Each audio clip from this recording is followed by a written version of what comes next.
I guess. New York, yeah. Durham, Sevilla. Okay, India too. Great, great. Lisbon. Who of you is with a glass of wine to enjoy the Friday evening, or even, you know, New York? Why not in the afternoon? Okay, let's get started. And yeah, Matt, you'll pay attention to Q&A, right? Yeah, I'll take care of the Q&A. Okay, so I am just going to assume, and that might be wrong, but that's okay, that you're by now familiar with what I just posted here. You can see my screen, right?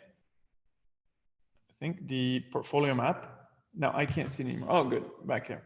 So the portfolio map, which is kind of the heart of the new book, The Invincible Company. So I'm not going to go deeper into that. I explained it again last time, and you can just Google it if you're not yet familiar with it. This is what we use as a tool now to explore and manage the business at the same time. Meaning, I'm managing the businesses that I have in Exploit, and I'm exploring new businesses in Explore. I'm just going to start with maybe one question here that I didn't answer from last time. So somebody actually asked, and there was an interesting question. Gustavo, I don't know if Gustavo is here again today, but I'm a restaurateur specialized in crepe. We have our place closed, because of lockdown. We're delivering crepe to our clients. Any advice for restaurants on how to redesign value proposition, customer jobs, et cetera, in this COVID scenario? So, and from Colombia, Cartagena, so great place.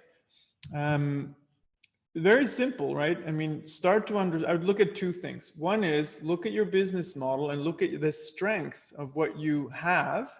Look on the other hand side at the jobs, pains, and gains of customers. So it's almost like making this dual kind of connection. Here you have your business model before the crisis, and here you have the customer profile, and maybe here your value proposition before the crisis. But once you really understand your customer, the jobs, okay, the pains, the gains, and you look at maybe just start looking at the backstage of your business model, the strengths here, and ask yourself, is there anything you could do to help address these jobs, pains, and gains? Now, the obvious thing that a lot of restaurants are doing is, okay, one value proposition here is I could do food delivery. The challenge, of course, is when everybody does food delivery, like it's hard to stand out. But Kavi from the Strategizer team, who's based in Australia, shared an interesting story with me yesterday when we were talking about this in a different context. So one of his friends who owns a restaurant said, hey, here in the backstage with the partners, they have a very strong relationship with suppliers, farmers who, wholesale farmers who give them the food, and usually they would turn that into dishes.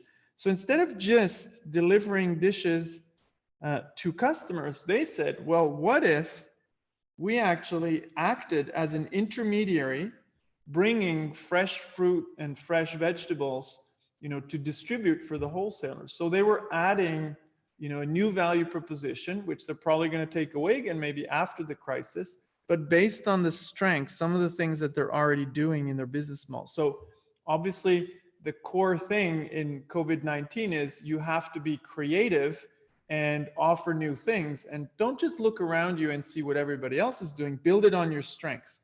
The second aspect I would really emphasize related to that, but related to a couple of other questions also, is when you have a new idea, many of you have seen me draw this, and you want to go to a business, let's say this is a 10 million or a $10,000 business, doesn't matter, right? It could be, let's just call it a $10 million business. You have this idea. It doesn't mean because of COVID-19, you should just bet on big ideas and not test, right? So what you still want to do is accept that ideas are uncertain. So uncertainty and risk is very high when you have a new idea, and you need to test and reduce the risk and uncertainty by testing. First, start with small tests like talking to customers, and then bigger tests, right? That doesn't mean because we're in this crisis that we shouldn't search and test, okay, like we do in the Explore portfolio. You just have to do it 10 times faster. So an example is when we launched our virtual masterclass, we actually said, well, we don't know if people are interested. We don't even know if, you know, what price they would pay. So we sent out an email to 1,000 people or 900, something like that. 300 people got an email with the first price, something like 1,300. The second 300 got the price of 1,600. And the third group here got an email with the price of 1,900. And we could look at, number one, would they open the email, open rate? But we could also see which price point performed best. So going from seeing the price towards clicking on a button or purchasing. So what was really surprising to see is that the best performing price was actually the highest one. So people were willing to pay more. And we only learned that because we did the experiment. It took us only a week to do the entire thing. So it doesn't mean because you have new ideas and you have to go fast that you shouldn't test anything. So I would emphasize that testing is important. So now we actually offer the virtual masterclass at a price of $1,800. And the early bird rate is 1,600 to make it a bit more accessible. Now we did make, I'll be very transparent here, we did make a couple of mistakes in the testing process, even us, the experts, because we went fast. Some of the people who got the price point of 1,300 said, well, that's kind of weird because now you're asking me for more right here.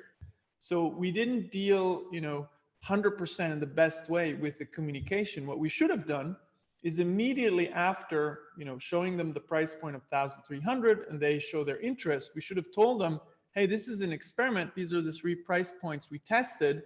And, here is the price point that we're going to, use later on. And then you can always give people a little goodie. So you manage the relationship well. So those are the kind of things you really need to do in your Explore portfolios. We just zoomed into a very granular level. And the reason I wanted to show this also with the story of the crêperie is that this is not just something for big business, it's for all businesses. Okay, so put a thumbs up maybe in the chat if you like those kind of stories, because I have little visual feedback, so I don't see you folks. Okay, so here I had another couple of questions marked out. This was an important one, I believe. Crisania, I think from Italy I've seen, was asking, do you have any case studies or suggestions to apply the Invincible company to not-for-profit or government, particularly the concept of return when considering the portfolio map?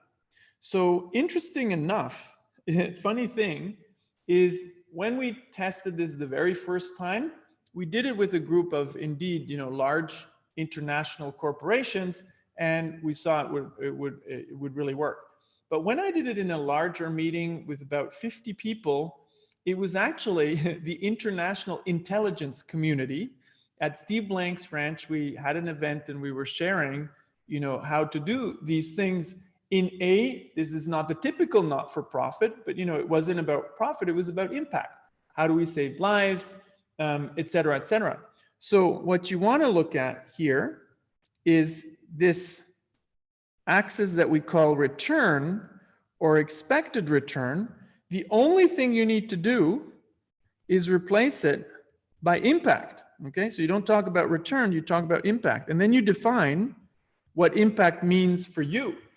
In this case, it could be about, saving lives. It was the Department of Defense also involved. So there's other kind of things, right? Money was never the issue because the money is there for important topics of national security. So you can replace that with impact. And, in many areas now in the Department of Defense in the US and different kinds of communities and the intelligence communities, some of this even public case studies, that's why I can talk about it. This is something that is used now. Now, what I find very interesting is I'll take this one back here. I take the impact back. And in the book, for those of you who already have it, so maybe you can put in the chat window who already has the book. Okay, those of you who have it, you can look at the page of the case study with Unilever.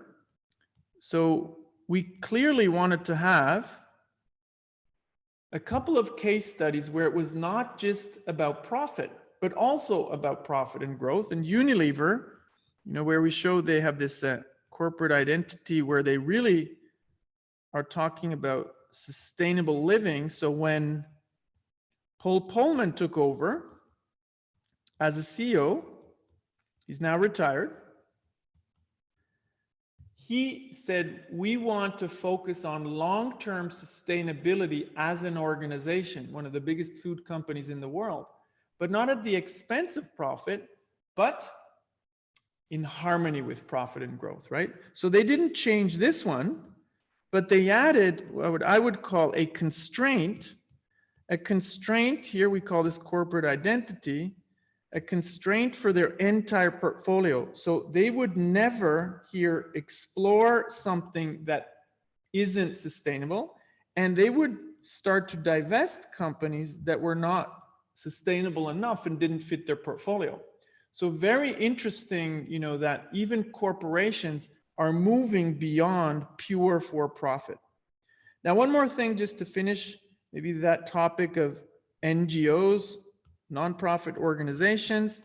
When you have a business model canvas, there's a very simple way to bring this back in. I showed you with Unilever how this looks for the entire portfolio. But here you have, money coming in, money going out, and at the end of the day, every business model needs to make more money than it spends. Even a not-for-profit somehow needs to keep that balance. But in a not-for-profit, you have an additional aspect, which is the type of impact you want to have: sustainability, poverty alleviation, impact on your community. So you want to put design constraints on your business models. Okay, so it's not just about money here, but it's also about the design constraints that are very important for you. So if I am, the UNDP, United Nations Development Program, I would still have a business model, and I have donors kind of, giving governments giving me money, but the design constraint would be that I'm working on poverty alleviation. So I will never explore a business model that doesn't have an impact on poverty alleviation. So that's also a way of looking at it. And then even I, explore another couple of ways of how we could do this, maybe with layers. But I think that's an interesting topic to emphasize. Matt, any comments that, related to what I was just presenting that we might want to jump into? Just in relation to, you mentioned testing the masterclass pricing. Gustavo is asking in the Q&A, how to get access to email lists if you're an early stage startup without followers or social presence? Yeah. So that's a question I get a lot, and say, Alex, for you, it's easy. You have followers.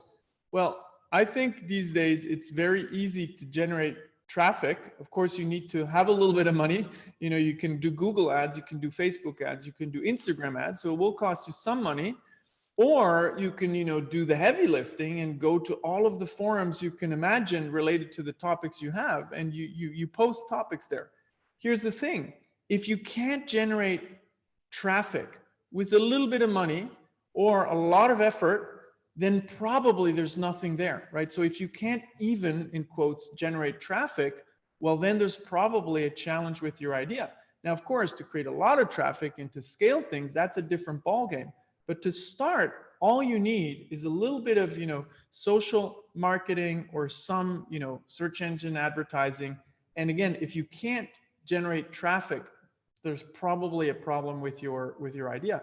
So in the book, Testing Business Ideas, we actually show how Google Ads can be a great way to test jobs, pains, and gains, even before you test value propositions. If you can't generate traffic, you probably have to pivot already. Okay, so Matt, anything else there? Otherwise, I'll go in the questions that we got by email. Yeah, I'll actually just point one out from Claudio in the chat. He says, one of the challenges of a business is to balance innovation with the generation of profit for shareholders. Oh, yeah. Another challenge is to communicate that to shareholders. Yeah. How can we represent shareholders on the business model canvas? Okay, so a lot of people ask, how could I add another block to the business model canvas? And what they're actually looking for is a Swiss Army knife. And nothing against Swiss Army knives, since I'm Swiss, I love them, but you wouldn't use a Swiss Army knife to do surgery.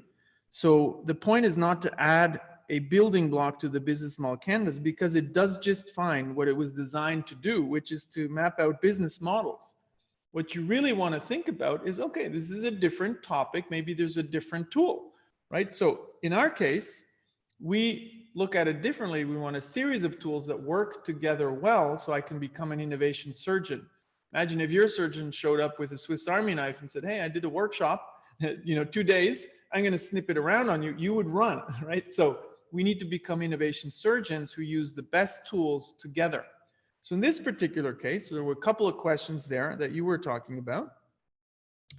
So first one is, how do you balance long-term and short-term? So my guess would be that you don't have the Invincible company yet, because that's what the whole book is about, is to balance exploit, execution and management, and explore, which is the future.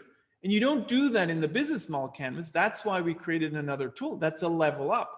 So if I look at the picture here that you have, in front of you all, you have business models in here. So the business model canvas is a perfect tool to map out the business model. But when you have a collection of business models, the business model canvas is the wrong tool. Now, as soon as you have more than one product or service, as soon as you have several business units, you have to look at your portfolio. So here we have our portfolio of existing businesses. That is relative, short term. That's the stuff I have, and that's the stuff I have to improve. Here I do efficiency innovation, and I need to deliver short-term and medium-term results. But at the same time, while some of these businesses are going to get disrupted, I need to create my portfolio of exploration business models. This is the long-term. Here I'm looking at what is my future, and I need to invest in many ideas to get one that will make it up to here. Now, what you need to communicate to shareholders is that you're doing something here and you're doing something here. And if we go back to Paul Polman, which is an interesting story, is the first thing that Paul Polman did when he took over as CEO at Unilever, he abolished quarterly reports. And he told shareholders, if you invest with us, you're in it for the long term, because we don't just want to focus on short-term fixes. We're focusing on a portfolio of sustainable business models, and that will give you impact and growth at the same time. So that's where you start to look at, and in the book we write that clearly, corporate identity, which is not a concept that comes from us, so we reference that in the book. The corporate identity that is going to drive your portfolio, and which is something that you can also communicate to shareholders.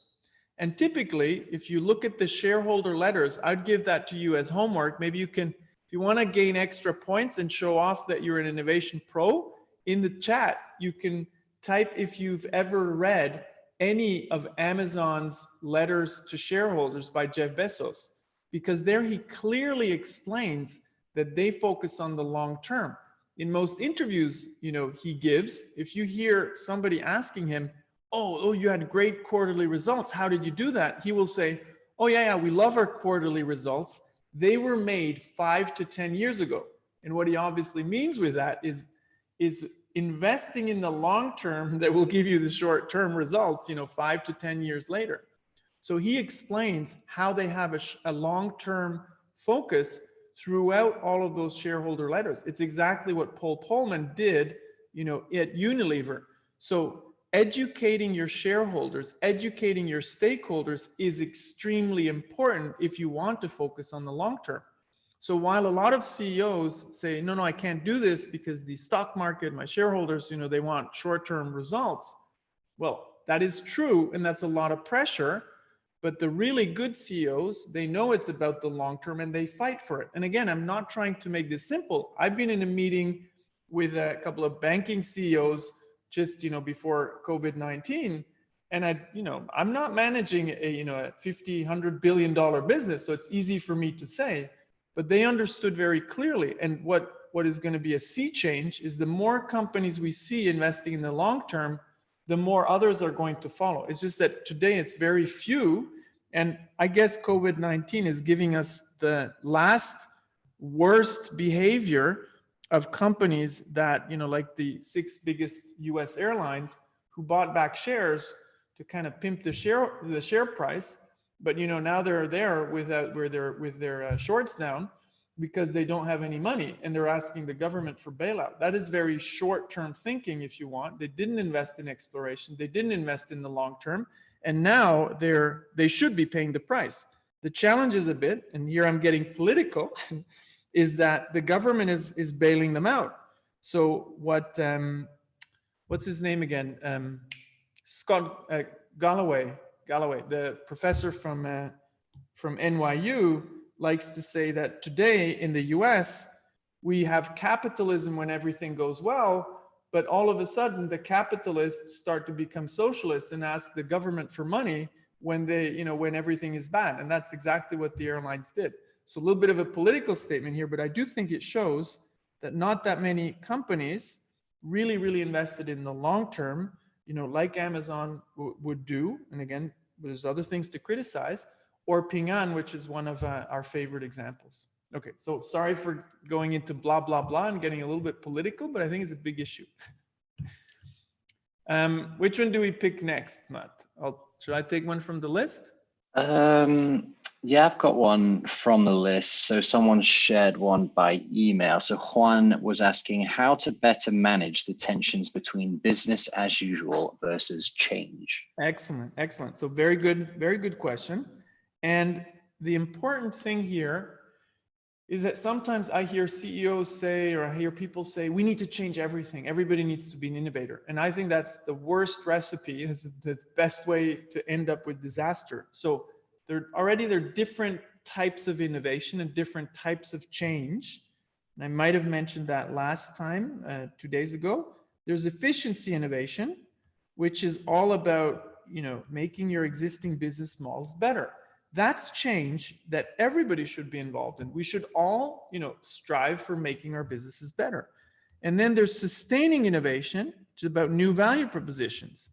That's maybe a smaller group and they have a different kind of focus, and there, the processes change. And then there's kind of breakthrough transformative innovation.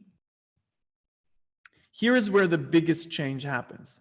Now, again, not everybody should be working on that kind of change. So the first lesson I think it's important is distinguish between exploit and explore. Here you do efficiency innovation, not everything changes. That's why it's so easy to implement. And that's why probably 95% of every innovation project is in efficiency innovation. And what does that mean? Companies are getting better at what they're doing, their existing business models, and they're more efficiently dying with their dying business models. So how do we kind of work on this disruptive change? Is by creating an entire new space, not something that replaces the execution engine, but a new place that has its own rules in terms of culture, in terms of metrics, etc. So you need to establish that, and you need to give it power. And that's what we kind of explain in our book launch webinars. Now, that is extremely important. But now how do you pacify, right, these two worlds? Because they do clash today very often. Well, we came up with a job title here, which we call the Chief Internal Ambassador, the CIA, who makes peace between these two worlds. And that should be somebody who is very established at the corporation, who has a long-term history, who has a great reputation, maybe at the end of his or her career, and knows everybody and is, really admired for what he or she has done. And that person creates with his or her team a bridge between the execution engine and the innovation engine, between exploit and explore, because often the explorer needs access to resources from execution, like the brand, like customers, okay, like the supply chain to produce something.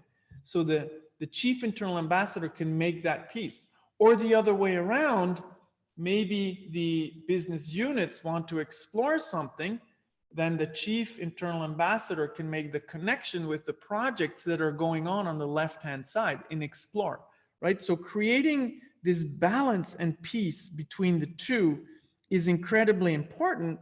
That's why somebody in the company needs to take care of making that peace and making those connections between the two sides.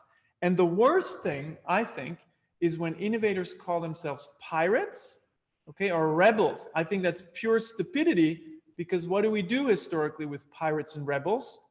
We kill them, right? So you don't want to be a pirate or a rebel. So my colleague, Tendai Vicky, one of the smartest people I know, he likes to say, well, then there's pirates in the Navy, those who have a legitimate role, right? So that's already getting closer to what we want. The pirates who were engaged back in the day by the crown to actually, do what they were doing legitimately.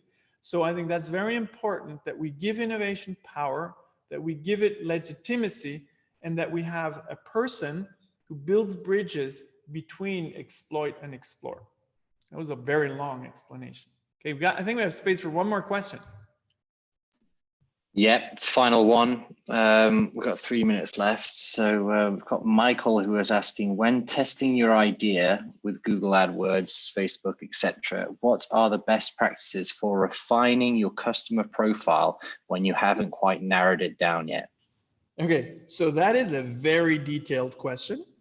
And what I would suggest is you go and get, if you don't have it yet, testing business ideas. So I do have to kind of do a sales pitch here, in our free Ask Me Everything, and also follow my co-author's work, David Bland, who talks, in depth about those things. I'll give you a very quick answer, very simple answer, based on some of the mistakes I see that people do in testing, right? So when we go from idea to business, the biggest mistake that people do is, okay, your risk is very high. They think 1 or 2 experiments is going to give you the truth, and nothing is further from the truth. So when you go from idea to business, you have to do something like 10 to 15 experiments to really nail it, okay? And what I mean with that is, maybe at the very beginning, you don't start with Google Ads, because that's maybe the wrong thing to do. Maybe you do 3 to 4 interview series. So I'm involved in a kind of side projects right now, where we're a team of 4 people in the space of sustainability. Each one of us is going to interview 2 potential customers, which gives us 8, but only to explore if our questions are right, if we kind of, got the customer profile right. So that's an exploratory interview, a discovery. Once we know that, we might do another interview series where we start to understand the customer profile a bit more. Then we might, do a survey, or we will go right away to Google Ads, right? So this is what in testing business ideas, we call a testing sequence. So most people who are not yet, I'd say, the real pros in this domain, they're happy with 2 to 3 experiments. And the worst ones, they just build something and then they think, okay, that's going to give it. No, you need to have a whole series of experiments. Okay, 15 is on the higher end, but from validating customer jobs, pains and gains, to going to gain creators and pain relievers, to looking at, viability, you need to do a whole series of experiments. Again, like the surgeon is not, in a student project, you might do 2 or 3 experiments, but when you're a professional, and now even students need to do more, when you're a professional, you'll have a whole testing sequence with 1 experiment after the other lined up. So you need to start with discovery and say, I don't know, and that's fine. And you work yourself towards more and more evidence. So one of the questions was about innovation metrics. So there are 3, 4: desirability, feasibility, okay, viability, and adaptability. So guess what? You already have 4 types of risk. So it's not with 2 experiments that you're going to be able to validate those 4 types of risks, right? So you need to have a whole series after you identified all of your big and risky assumptions and hypotheses, so you can go out and start testing them. And then bit by bit, you're going to reduce this risk. And when you're in a corporation, you're going to do that systematically for your entire portfolio. And as I shared last time, I think, or at least in the webinar, you know, companies like Bosch, they do this. They start out with 200 projects, and then they, you know, bit by bit, they kill 70 projects here, 70% of the projects, and then 70% of the projects here. And sometimes you might actually, in your own projects, if you're an entrepreneur, you might say, there's nothing here. Rest in peace, bad idea, wrong timing, and you change. You go, and I wouldn't even call that pivot, because maybe you just abandon for 2 years and you start something else. And you shouldn't be disappointed about that, because that's entrepreneurship. You won't get it right from the beginning. It's extremely rare. You learn and you adapt. And with the experience you gain from doing this, you get better and better. It's very rare that first-time entrepreneurs succeed. And what always makes me very happy is that the statistics actually show that after the entrepreneurs who have the best success rate statistically is after 40 years. So that always makes me very happy. Matt, I'll let you wrap it up. Yeah, thank you very much, Alex. And thank you to everyone for all of your excellent questions. Unfortunately, we don't have time to get through all of them. So please carry this conversation offline, and then I guess back online on our social media channels. So please use the hashtag Invincible Company. We'll be scanning our social media channels for that one. So thank you all for joining us today. Thank you, Alex, for all of your time this week in these sessions, both the private webinars, which you can access on our website, and the AMAs this week. It's been a really fun launch week. Cool. And those of you who haven't scored our session, we're open to feedback. If you didn't like it, give us a 0. If you liked it, want more of this, and would recommend it, give us anywhere, you know, between 8, 9, and 10. We'll leave it open for a bit. Look at that. I like those scores. Too short, 5. Okay. Too short. I'll put that 5. Excellent. Cool. Great. Thank you very much, everyone. Have an excellent weekend, and see you all next week. Thanks, Matt. Thanks, everybody who joined. Take care. Thanks, Alex. Bye.